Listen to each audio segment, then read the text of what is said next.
The 2021 Olympic wrestling trials just wrapped up. We're going to be going over the results as well as breaking down some of these final matchups. Let's go into the video.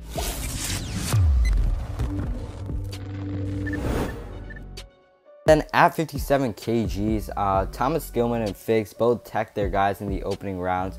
And then Aruja had a close matchup with Thomas 3-2, but he ended up moving on to face Fix in the semis. Well, Gross ended up getting knocked off by Joe Colon in the quarters as Colon got a huge 4-pointer near the end of the second period. But then in the semis, Colon ended up getting teched by Gilman, and Aruja and Fix, they had a close matchup. Aruja got off to a great start in the beginning, had a few takedowns off leg attacks, but then Fix almost got back into the matchup. I believe it was like 6-5, and Fix was in on Aruja in the last seconds of the match, but Aruja was able to hold on, giving us a finals between Aruja and Gilman.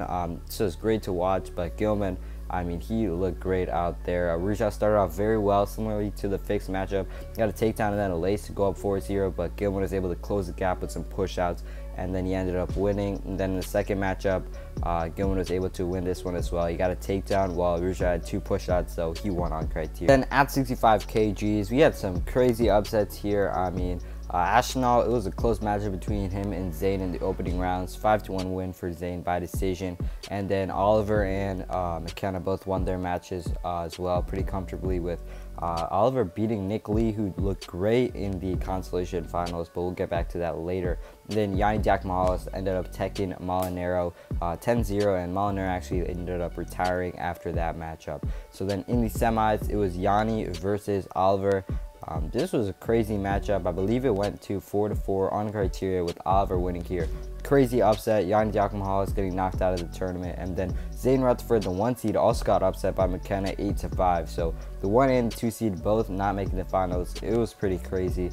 Then in the finals, Oliver, in the first matchup, I believe he was up 1-0 and then got a single leg in the second to go up 3-0. And then in the second, he had a double leg that he finished on like a single-ish kind of thing. Head inside, great takedown, ended up winning 5-2 against McKenna.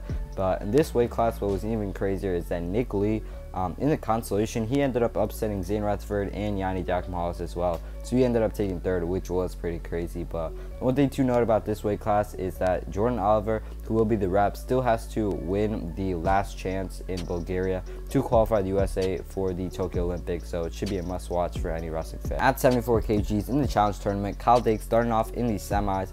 He got a win in the semis, tech-falled whoever he was wrestling, can't remember. But then in the finals, had a huge slam on Jason Knopf, ended up tagging him as well to go up against Jordan Burroughs in a highly anticipated matchup, which he ended up winning the first matchup 3-0, completely shutting out JB. He had a takedown and a push out, and then in the second matchup, he was up 3-0 in the second as well. JB tried to get a comeback. He got a shot clock point and I believe a push out point, made it 2-3, but ended up losing to Kyle Dake in Kyle Dake's first Olympic berth. It was pretty crazy, and Dake just looked dominant. JB, to be honest, I'm a big JB fan, but he did not look like how he used to wrestle. Even at the Mateo Pelicone, I would say he wrestled better than against Frank Chimizo than he did against Kyle Dake. So I'm not really sure if JB was just out of form or it was a bad day, but Kyle Dake, I mean, he's going to be tough to beat at the Olympics later in Tokyo. But class act from Kyle Dake after the win. Talked to Jordan Burroughs, thanked him for everything. It was nice to see a new person at 74 kgs, but JB will forever be the GOAT in my eyes, at least. At 86 kgs in the semis, we had Beau Nickel against Zahid Valencia and David Taylor. Can't remember who he was against, but DT basically just dominated his way through the tournament up until the finals. But Beau Nickel, he was, I think, winning against Zahid Valencia 7-5, and then Valencia kind of went to like a duck under single leg shot on him, got to his leg. I thought he was going to score, but then Beau Nickel pulls out like a chin whip over type move, just threw Valencia on his back. I believe it was for 4, and ended up winning the matchup. Crazy win for Beau Nickel. But then in the finals, just pretty much got dominated by David Taylor. It really shows how dominant David Taylor has become at the freestyle level, destroying Beau Nickel, in my opinion. A very dominating win over a 3-time NCAA champion and a U23 champion. So David Taylor, just like Kyle Dake, he's going to be a force to reckon with at the Olympics in Tokyo later this year. At 97 kgs, Colin Moore basically dominated this challenge tournament. I mean, he had a close matchup with Ty Wallace in the semis, but other than that, he had tags in the quarters and in the finals against Mike Machiavelli.